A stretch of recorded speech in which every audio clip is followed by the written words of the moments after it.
Yes, milady. Sir Peter asked me to lay supper and wait up for him. Do you know where this goes, milady? Yes, on the right. Oh, thank you. Oh, I'm so glad I came home. I knew you'd remember. Excuse me? I was... such a lovely night, don't you think so? If you say so, milady. I was at Moira Temple's come-as-you-were party, being bored to death by Rodney Howard, who insisted on telling me all about his mother's goiter until I wished she'd choke on it. And when he'd finished that, from far too many drinks, he started telling me all about his noisy little Italian sports car. And suddenly, I thought of the little old car that Lottie had when we were married. And then, of course, I remembered. Of course, milady. Oh, I suppose I've ruined everything by coming back too soon. What time is it? 11:30, milady. If I'd been any later, it wouldn't have been my anniversary. So that doesn't matter, does it? The least of our problems, milady. Congratulations, milady. Oh, thank you, Medford. 25 years, and I've been in love for a quarter of a century. Do you know, in all that time, not it's never said in so many words, I love you. I sometimes wonder. I think, perhaps, that... I thought he might turn up with some predatory little chorus girl. Silly, really. We've remained quite stubbornly faithful. But he's not the type to run around with chorus girls. No, milady. Is he expecting me to be here or to come in later? I don't think, milady, that he's expecting you at all. What? Someone else. There's no one else who wants to celebrate my anniversary with me. I mean, that is, Sir Peter is entertaining someone else, if you see what I mean. Thank you. Yes, that was brutally succinct. I could easily get you a little cold supper, milady. With whom is Peter dining tonight? Lord Durham? Don't try not to be offensive, Medford. Yes, milady. Perhaps Sir Peter's mother. They haven't spoken since he married above himself 25 years ago. I would like a resume of the entire squalid situation. May I speak openly, milady? Openly, but not freely. Well, you've been going to all these parties. I'm extremely well informed about what I've been doing. The subject is my apparently errant, aging husband. He's been seeing a chorus girl. The only person I told of my worries about Noddy. No sooner have I spoken than it's true. 25 years. It's rather sad. She's very pretty. Spare me the senior side of the story. Yes, milady. Just how long? 3 weeks. Only 1 or 2 meetings, I think. And just how far? Far, milady. If you force me to be explicit, Medford, I shall discharge you on the spot. Well, to be blunt, Don't be. so far, nothing untoward has happened. You mean it's not too late? Well, the situation is repairable, but things are... Deteriorating. That depends on one's point of view, milady. How far have you progressed? To supper. And they're going to be here any minute. Who are they having? Of all the cruel, thoughtless things to do, Milady? that's the last bottle of the case I was given when Peter and I were married. Change it. For anything in particular? How about dry sack? Yes, milady. What's her name? Viola Vionice. Really? No, really, it's Avis Phelps. How appropriate. And what on earth are we going to do? Hire a private detective, milady. Private detectives produce public information. You could just throw her out. Noddy's misplaced sense of chivalry would defeat us there. Disguise yourself as a Salvation Army officer and surprise them. Is there nothing to do that won't reduce the whole situation to a farce? Nothing, milady. Oh dear. Well, we'll just have to fight foolishness with foolishness. You'd better hurry, milady. You don't want to be trapped and have to hide under the table. That kind of foolishness is completely out of the question. Now, this must be a joint endeavour. I have my loyalty to Sir Peter to consider.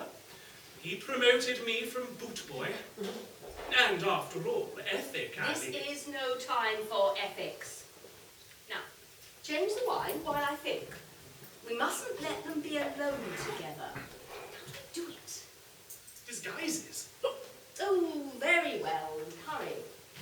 There's some costumes in the attic. Oh, Lord. Here they are. Oh, Them! where? Here! Help! Hide!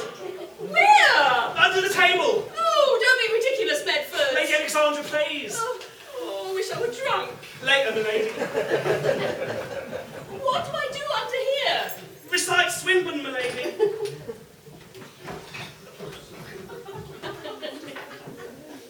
Evening, Medford.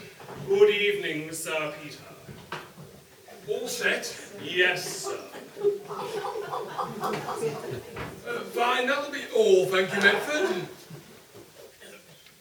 Do you find it too hot in here, Sir Peter? No, it feels pleasant. Too cold, perhaps? No, why? I just wondered if you'd feel more comfortable in the dining room. The dining room's so large. Exactly. None of this oppressive intimacy. I think we have everything we need. Thank you, Medford. The drawing room? That's all, Medford. Well, Yes. nothing. How's the house? Thank you. My friend Rose said she knew you was quality when it came to the address. You can always tell. How about the kitchen? Very cosy. No! Butler's ill. We had to promote Medford suddenly. He's training. I could tell he was coming right away. Shall we eat? Oh, I'm famished. Vichy soir? Beg pardon? Soup. Oh, don't mind if I do.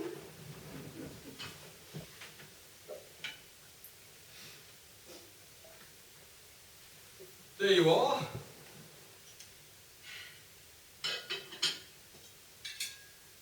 This is ever so nice. Yes, delicious, isn't it? Now, I meant being here.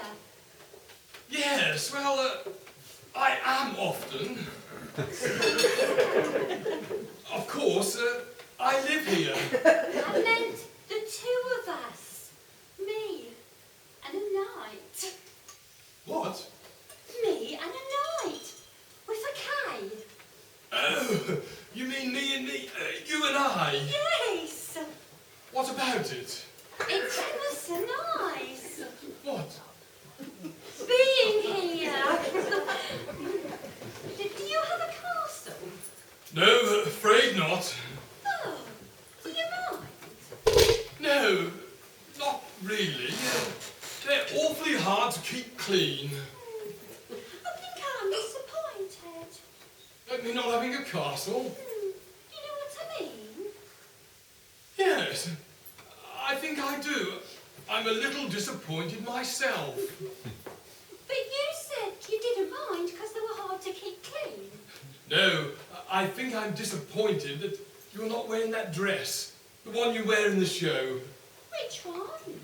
The white one. Oh, to look silly on the street. It's beautiful on stage. It doesn't really fit. My friend Rose says it's an old-fashioned show. What with the castles and princesses and everyone waltzing all over the place. Of course, it is corny, but I've got to eat.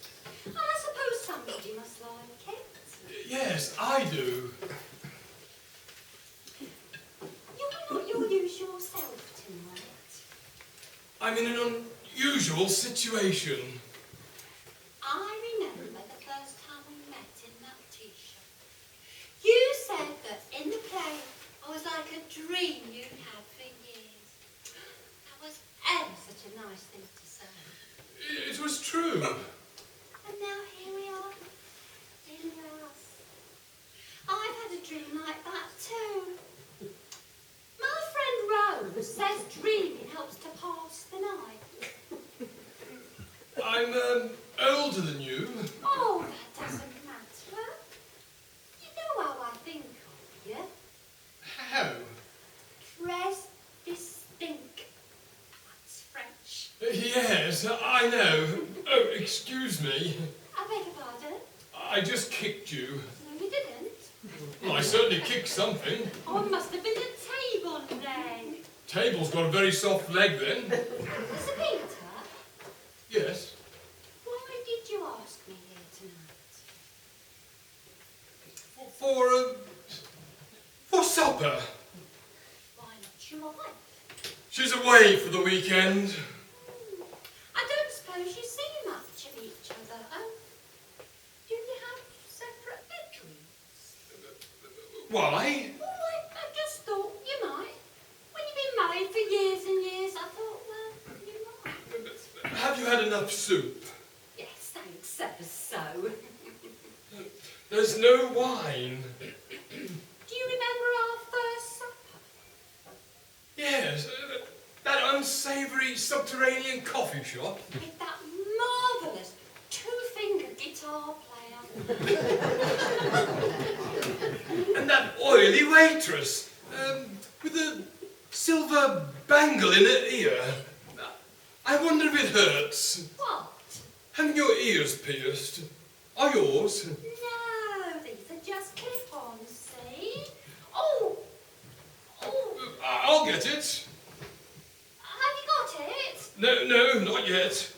Maybe it came over this side. Oh, I don't see it. Perhaps it went under the table. No, I'm sure it bounced away. Oh, This is ridiculous. it's very small. It can't have gone very far. It's not expensive. Ah, here it is. Oh, good.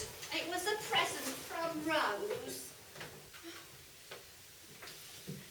Oh. Oh. Thank you.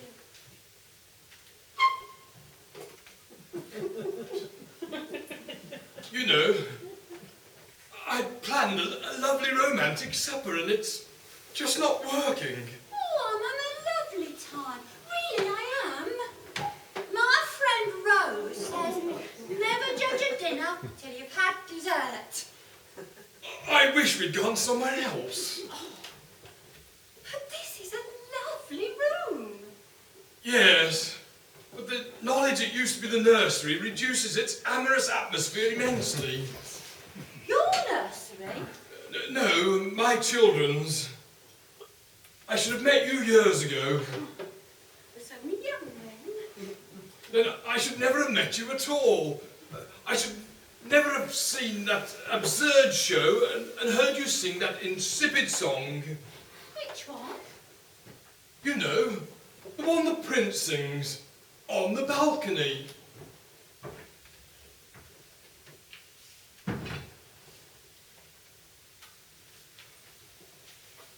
I took one look at you, that's all I meant to do, and then my heart stood still. My feet could step and walk, my lips could move and talk, and yet my heart stood still. Though not a single word was spoken, I could tell you knew that unfelt clasp of hands told me so well you knew. I've never lived at all until the thrill of that moment when my heart stood still. Beloved, I must leave tonight. I must leave forever. When you're in love, forever is a moment, and the moment is forever. And though you go 1,000 miles away, I'll come to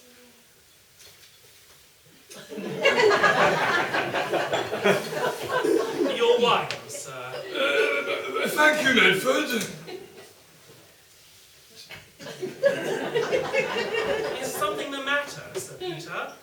I was just going to leave forever, and Miss Viennese was planning to come to me. Very amusing, sir. It wasn't like that at all, damn it. Would you like me to serve, Sir Peter? No, I'll serve. Would you like me to uncork the wine, Sir Peter? No, I'll uncork it. Would you like anything else, Sir Peter? Yes, I'd like you to help me up. There we are. We've got to watch that lumbago, haven't we? One of us watching it will be quite enough, thank you, Medford. Shall we sit at the table? Oh, very well. Champagne? Oh, wouldn't say no. What? She means yes. You can go, Medford.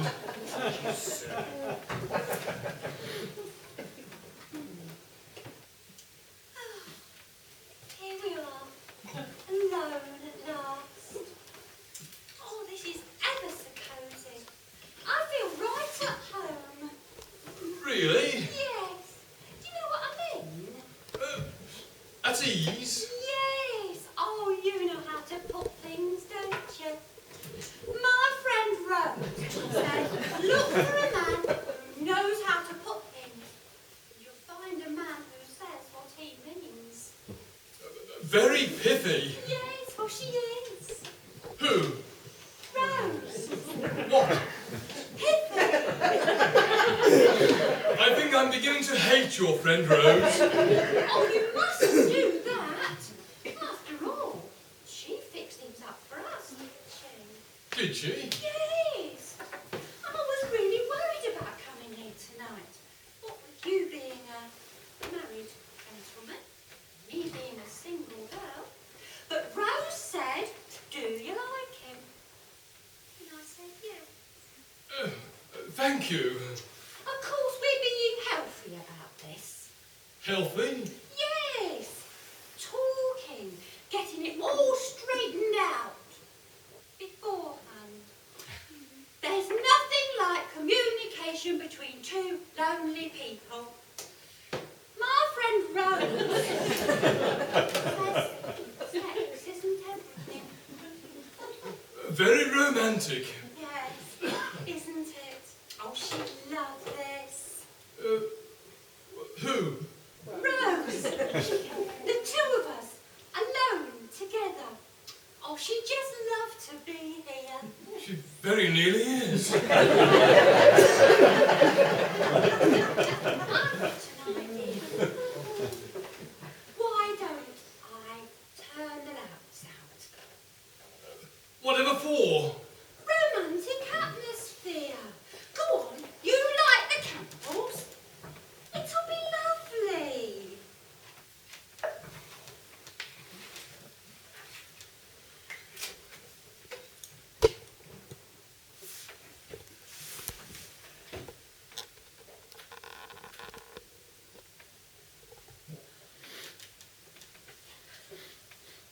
Isn't that nice? Very seductive. But I can't see my soup. Why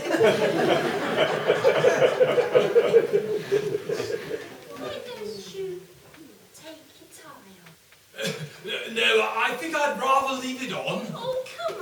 You'll be much more comfortable with it off. No, really, I'd rather leave it on. Don't be bashful. We haven't finished supper yet. You're much too formal. Nearly got it. I say. All right, what's going on here? Mind your blooming business. It's my business, young lady. Where's the light switch? On the wall. Oh, it's you, Sir Peter. I am sorry, Sir Peter. Didn't realise it was you. I was merely doing my duty, preserving the peace and... Yes. Oh, I didn't realise that you and Lady... This is Avis. Fiona. Fiona Phelps. Be your niece. Viola Viennese. My aunt. Niece? Niece. How do you do? Very nicely, thank you.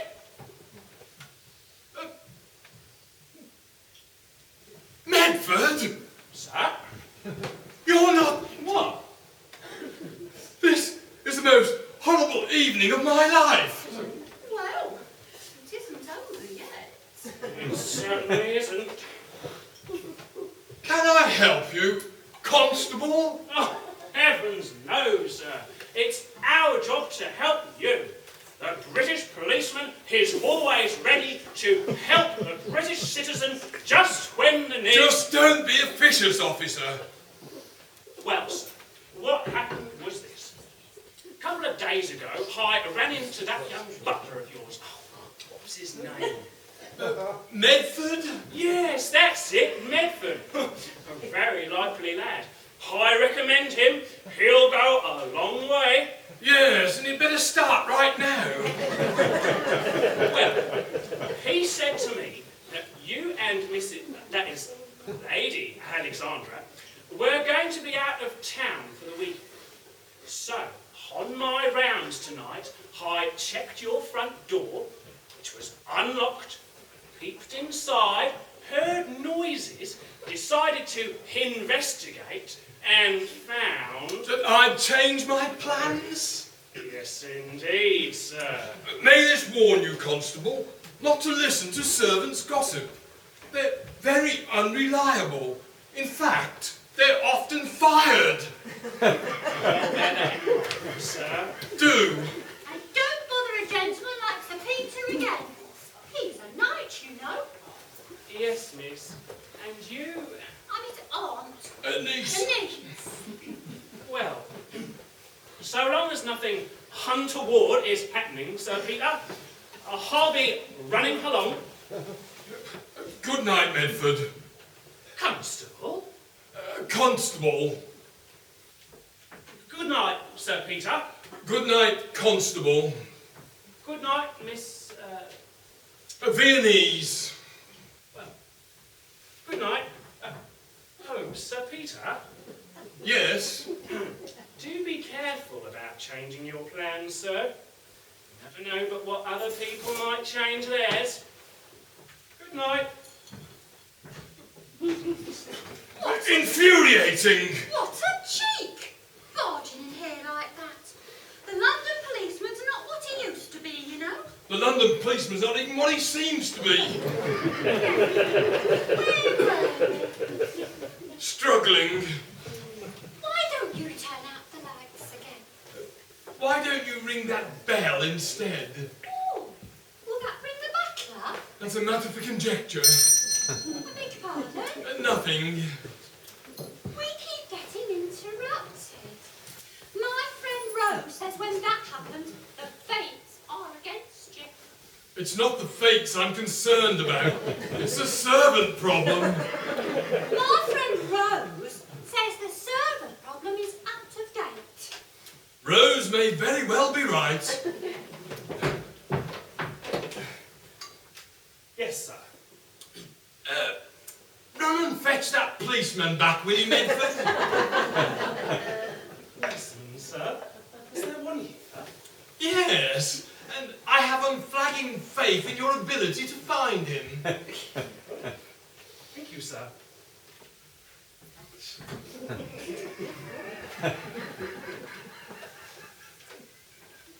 There's something familiar about him. That's not the word. I mean, he looks like... Oh, the policeman. I think I've had too much champagne. Have some more. Thank you.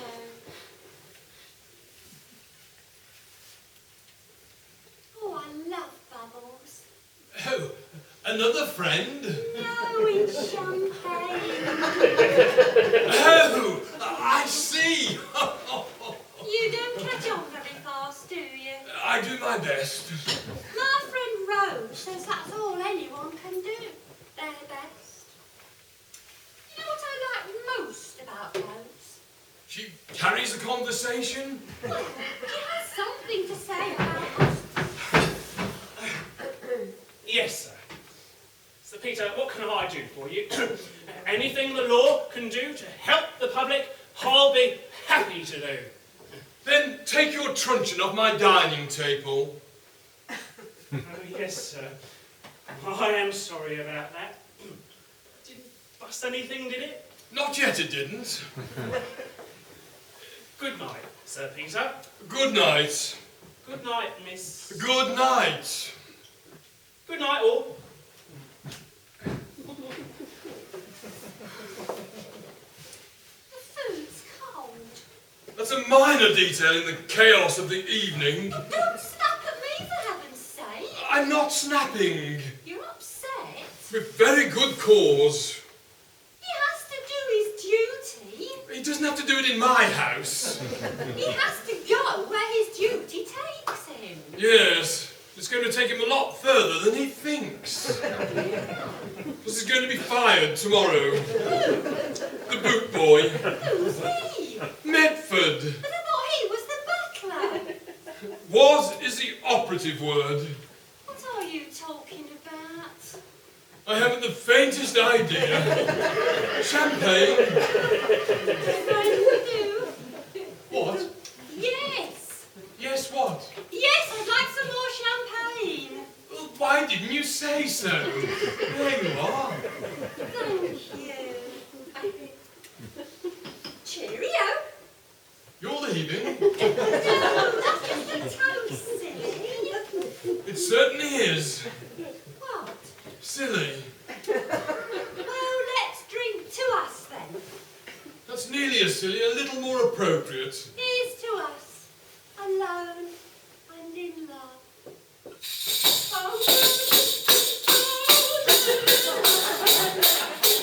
I knew the alone part wouldn't hold true. How do you do? Well, good.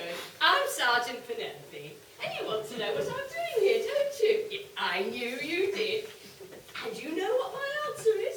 Well, of course you don't. You can guess, can't you? You're very nearly right.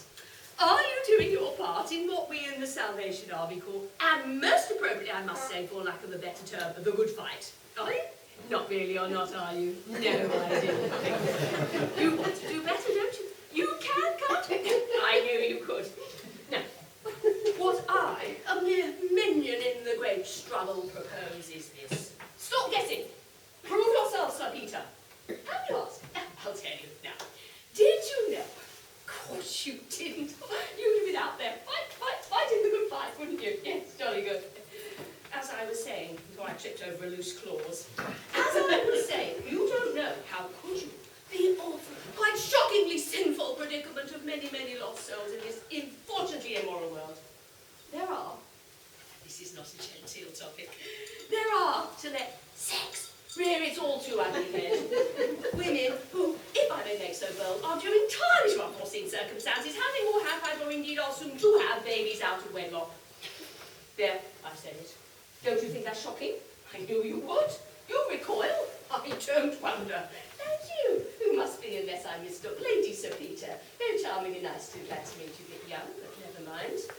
You must be just melting, simply awash with compassion for these girls who are, and I hesitate to say it, its nature being, as you might say, unmentionable. But I am indeed going to mention the unmentionable, lured by men to their all too often unhappy downfall. In short, and I like to keep my visits, in such a quick these fly-by-night meetings, visits brief, there's one.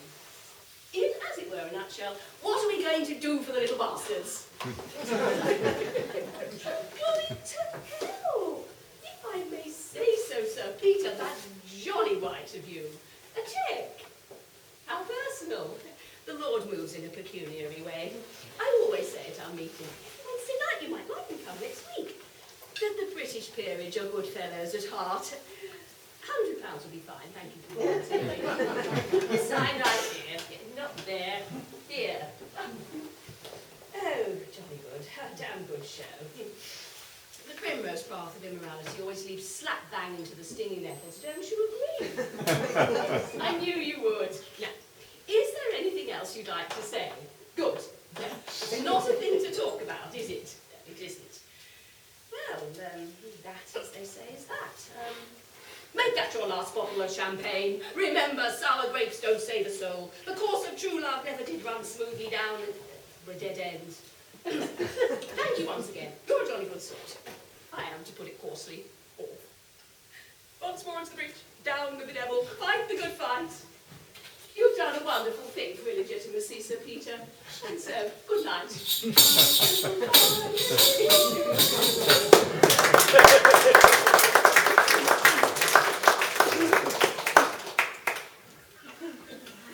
What was that? That was my wife. I said that sounded like my wife. Oh, you poor thing. Aren't you glad she's not here? Ecstatic. Champagne. Thank you. I think I'm getting tiddly. I wonder what my mum would say if she could see me now. Nothing constructive. I don't know. She had 11 children. How depressing. No, she loves it. Apparently. How many children do you have? 2 boys. Oh, that's nice. Yes. Is your wife pretty? I find her quite remarkably beautiful. You know what we need? A knock on the door. No. Music. My friend Rose said music relaxes people. She says, if music be the food of love, let's have it. Isn't that good? For Rose, a little better than usual. You ought to have one of those gramophone thingies. We can put a record on and have some background music. Couldn't we just sit quietly? Doing what? Whatever you like. You are naughty. Well, Sir Peter, I'm at your mercy. Don't worry, I'll spare you. In that case, I certainly want some music.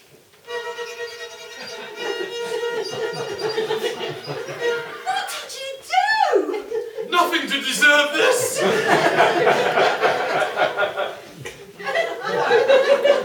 Play a little gypsy song, it's rather sweet and not too long. A song from out your memory, a half-forgotten melody of love. Oh, lovely! And what, pray, do we owe this unsought for, unmusical interlude? Now, Sir Peter, don't be a naughty boy. I always serenade your weekly amours at this time on a Thursday evening.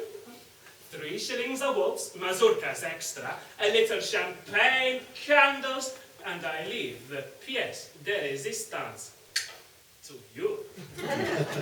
What the devil? Yes, what the devil? Mademoiselle is new. Mademoiselle is getting older by the minute. Here, here. What do you mean by that? Mademoiselle is not used to Sir Peter yet. Always naughty, naughty little jokes. For shame, Sir Peter, to upset so fresh and charming a flower, a very lily of innocence, uncontaminated by the cruel world that has made of me what you see of me. Prostitute. I am not!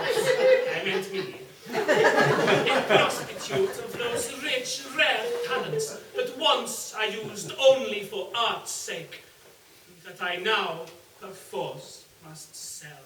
We don't want any. And you, mademoiselle, blushing violet. And still, Sir Peter, the naughtiest knight in London, must have his naughty, naughty little jest with her. Mind you don't get your naughty little fiddle unstrung. See, mademoiselle, how this callous knight-errant speaks to me, a prince in my own country. And now, alas, penniless exile, forced to use my simple divine talents in order to serenade the senior sides of society. Oh dear, Shall I continue? Yes, play. I advise against it.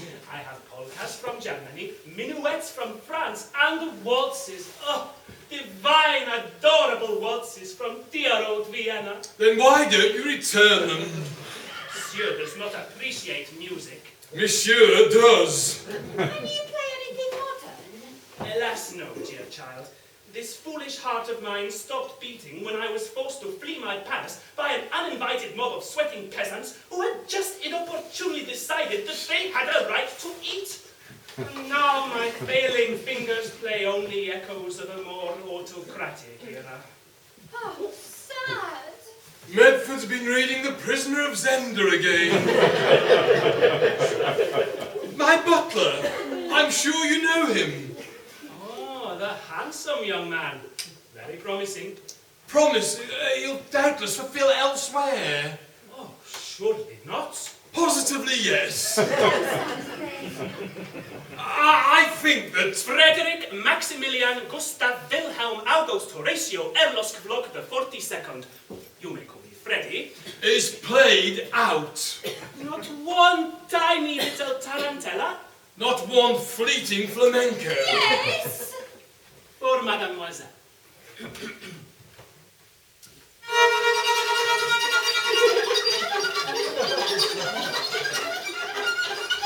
This is insufferable! Get out! Alas, his lordship is indisposed to music tonight. I make my adieu, taking the food of love with me, and leaving you to simpler fare. Night-night, and don't be naughty. Fiddle elsewhere. You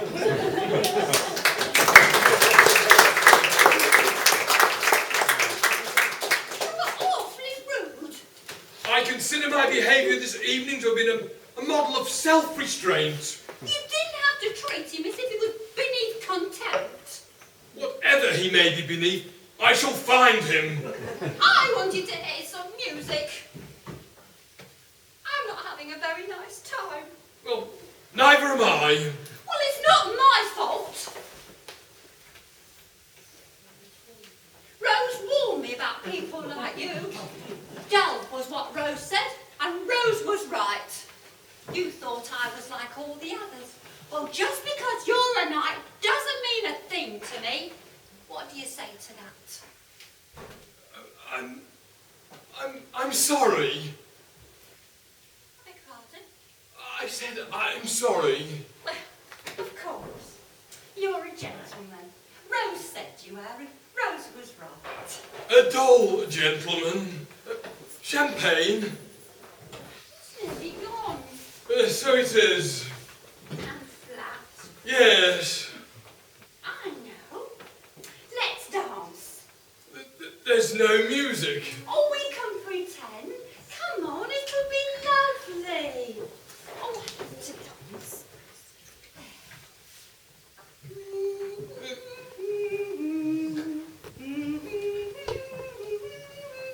I love dancing, don't you? I used to. We'll do the waltz in the show. Okay.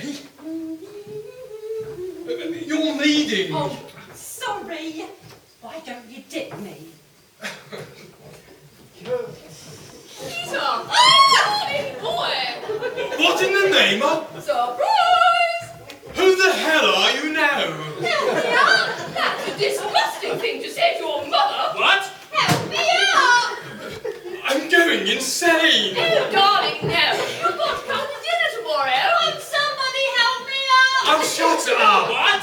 I wasn't speaking to you. How dare you? Where's Alex? And who's this? What's going on here? Pretty young filly, what? How dare you? Who is this girl? Who are these people? We are Peter's parents. Oh, God. His parents? This is my mother, the Countess, and this paralytic idiot in the wheelchair is my dead father, the late Earl of Fring. What?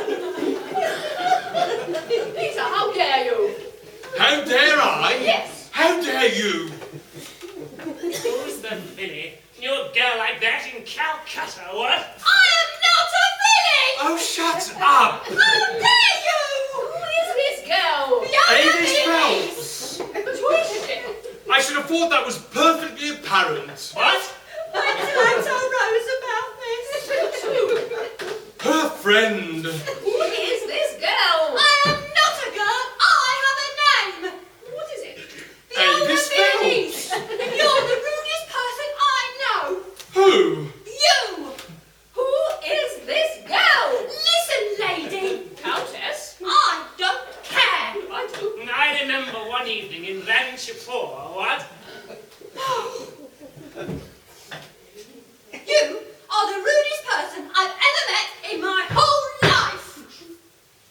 How dare you speak to my wife like that? That's your mother. How do you know? She just told me.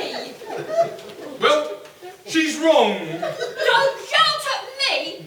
This is my house, and I shall shout to whomever I choose. Well, don't expect me to listen. I don't care if you listen or not. I intend to shout for my own amusement. You're living in an insane asylum. I always spend my evenings like this. You should come more often. I wouldn't come here again for £1,000,000. You won't be asked. My friend Rose warned me about this. Never go where you're not wanted. And I'm tired of hearing of the silly things you've learned from Rose. Next time you go somewhere, why don't you leave the wretched girl at home? I've had a horrible time. It's not what I'd imagined either. And you're not what I'd imagined. You're old and dull and boring and rude. I had my dreams too. And they've all gone wrong because of you. Why didn't you choose somebody else? Why me? I'm going home.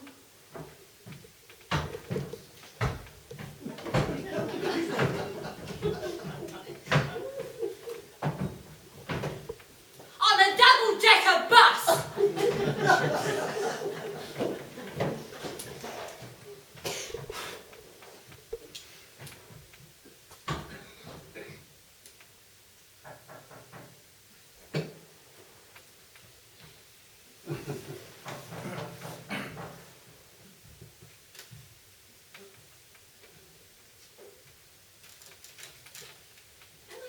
Anything? How was your evening? Thanks to the intervention of you and that soon-to-be fired Medford, it was sheer, unmitigated bloody hell. And I'm divorcing you tomorrow morning. Don't be silly, Noddy. After all that champagne, you'll sleep till 1. You always do. After the embarrassment of the evening, I find this attempt at light social charm singularly ill-advised. But I'm not dressed to be serious. You could be perched on top of Nelson's column in midwinter wearing nothing but a topaz tiara for all I care. Don't be vulgar, Noddy. This catastrophic misalliance will be terminated tomorrow. I can't possibly conceive why I married you in the first place. Our parents thought it'd be a good idea. That's the best argument I know against old age. Would you like me to give you grounds? I don't want you to give me a damn thing. For divorce, darling. I imagine the simplest thing is for one of us to have a rather torrid affair. You seem to be taking this all rather calmly. No, well, I never could stand scenes. They upset me. Well, shall I? Shall you what? Give you grounds. For divorce? Yes. No. Well, why not? Moira Temple never has the slightest difficulty. She told me so this evening. Rodney Howard was making ridiculous propositions all night. You can't phone him. You'll do no such thing. Why not? Because I think it'd be easier if you divorced me. But for what? Infidelity. You haven't been. Then lie about it. For heaven's sake, Alex, use your imagination. It's not lack of imagination. It's fear of perjury. No, the simplest thing really is for me to phone Rodney Howard. That old lech. Don't worry, it will go very smoothly. I'm sure he'll pick me up tonight. No, I've decided. You divorce me. It's settled. Certainly not. Rodney Howard's very rich. He's fat. He's not fat. He's a little plump. And he's got a castle. So what? He says, it isn't difficult to keep clean at all. Where were you? Where were you, Alex?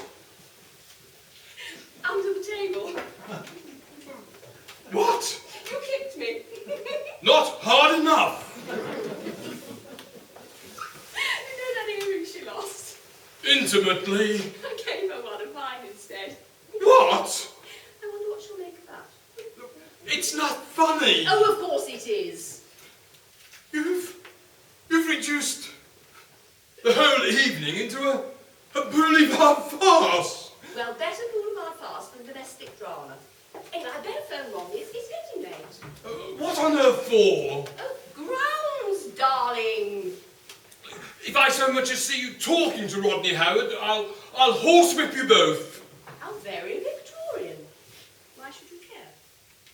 Because you're my wife, damn it. And I love you. Well, I'm glad after 25 years you've made up your mind. 25 years? Yes, it's our anniversary.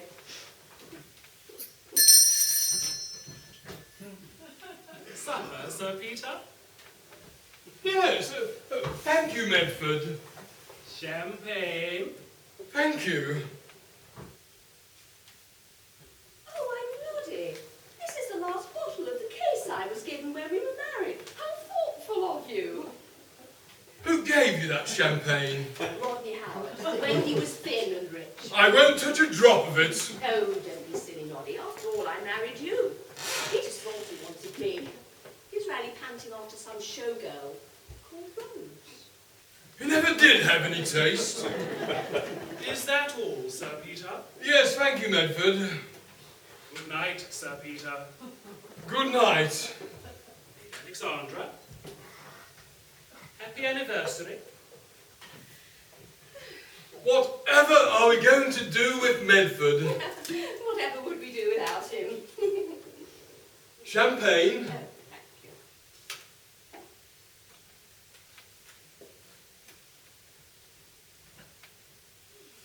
How was the party? Oh, rather dull. Everyone's talking about their affairs, so of course I had to invent mine. I had a spectacular, if fictional, fling with the Duke of Dorset. He's got gout.